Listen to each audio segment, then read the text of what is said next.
Hello दोस्तों, आज हम आपके लिए एक छोटी सी चिड़िया की कहानी लेके आए हैं जिसमें एक छोटी सी चिड़िया होती है। उसका नाम चूं चूं होता है। उसके घोंसले के बगल में एक तोता भी रहता है। उसका घर एक पेड़ के अंदर था और उनके एक और पड़ोसी होती है जिनका नाम पोपट होता है। पोपट एक टीचर होता है।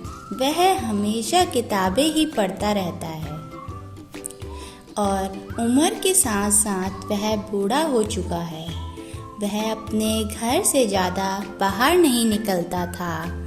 कुछ दिनों बाद चूं चूं अंडे देती है और वह बहुत खुश होती है। वह उसकी अच्छे से देखभाल करती थी।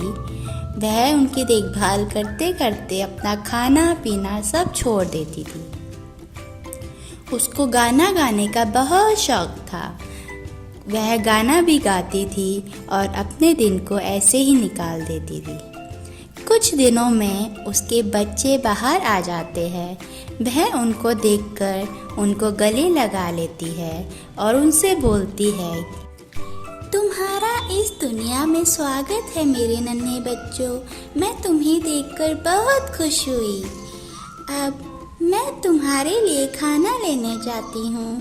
तब तक तुम इधर उधर मत जाना और मैं लौट कर आऊँगी, तुम्हारे लिए खाना लेके आऊँगी। फिर वह चली जाती है। उसके पीछे से पोपट चूं चूं के बच्चों को देख रहा था। वह बोलता है, कितने प्यारे बच्चे हैं, पर उनसे मिल नहीं पाता हूँ। मैं बूढ़ा हो चुका हूँ। अब तो मुझे भी उनके साथ रहने का मन कर रहा है, पर मैं क्या ही कर सकता हूँ। फिर एकदम से तूफान आने लग जाता है। तूफान में चूं चूं का घोंसला उड़ जाता है और बच्चे ज़मीन में गिर जाते हैं। पोपट उनको देखकर बहुत दुखी होता है, पर मदद नहीं कर पाता। वह तोते को आवाज़ लगाता है, तोते, ओ तोते, तोते सुनो जरा, तूफान आ रहा है बाहर। तोते बाहर आके चूं चूं के बच्चों की रक्षा करो। तोता बहुत आलसी और कमज़ोर होता है। वह बूढ़े पोपट की आवाज़ सुनकर भी अनसुना कर देता है। इतने में चूं चूं अपने घर की तरफ आती है। वह यह देखकर रोने लगती है कि उसके बच्चों का कोई अता पता ही नहीं है और उसका घोंसला तो कब का उड़ चुका है। फिर वह अपने बच्चों की तलाश करती है और बोलती है, बच्चों, मेरे प्यारे बच्चों, तुम कहाँ हो? मुझे तुम्हारी चिंता हो रही है।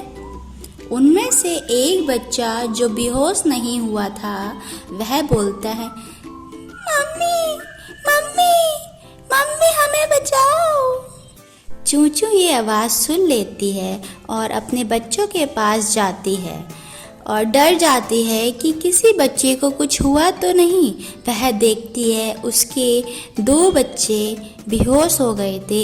एक बच्चा घायल था और एक के पाँव में मोच आ गई थी। वह उन सभी को उठाकर झाड़ियों के पीछे ले जाती है ताकि वह सही सलामत रहे, ताकि बारिश से बचे रहे।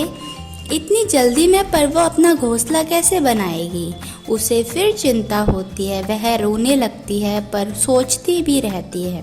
वह जंगल की तरफ जाती है अपने बच्चों से बोलकर, बच्चों, तुम यहाँ से कहीं मत जाना।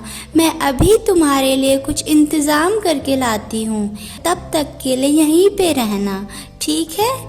फिर वह जंगल की तरफ मदद मांगने चली जाती है। सबसे पहले वह पोपट के बारे में सोचती है, पर वह सोचती है पोपट टीचर तो बहुत ही बूढ़े हैं, वह मेरी मदद नहीं कर पाएंगे। वह तोते के पास जाती है, तोते भैया प्लीज़ मेरी मदद कर दीजिए। मेरा घोंसला टूट गया है और इतने कम समय में मैं अपना घोंसला तैयार नहीं कर पाऊंगी। पर पोपट बहुत आलसी होता है।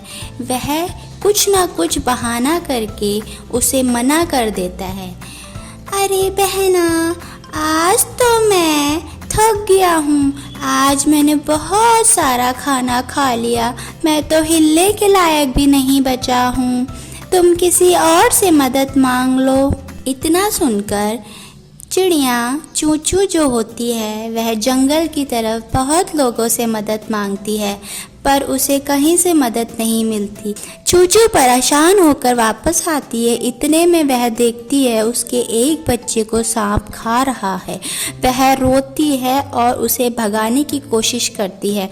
अब उसके सिर्फ 3 ही बच्चे बचे होते हैं। वह उनको समेट के अपने पास पंखों में रख के रोने लगती है और उसे एक दिमाग में आइडिया आता है कि अगर मैं अपने बच्चों को पोपट अंकल के वहाँ रख दूँ तो वह इनकी देखभाल कर सकते हैं, क्योंकि मेरे पास अभी तो ना घर है, तो मैं इनकी देखभाल कैसे कर सकती हूँ। फिर वह जाती है पोपट अंकल के पास, उनसे बोलती है, पोपट अंकल आप मेरे बच्चों की देखभाल कर लीजिए प्लीज़। मेरा एक बच्चा सांप ने खा लिया है और 3 ही बच्चे हैं, मैं इनकी देखभाल नहीं कर पा रही हूँ और कोई मेरी मदद करने को राजी नहीं हो रहा है। पोपट अंकल बोलते हैं, आओ आओ मेरे पास ले आओ, मैं इनकी अच्छे से देखभाल करूँगा।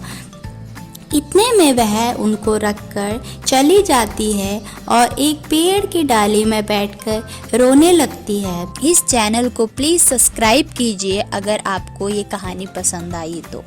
नई कहानी लेके फिर लौटेंगे, तब तक के लिए बाय बाय।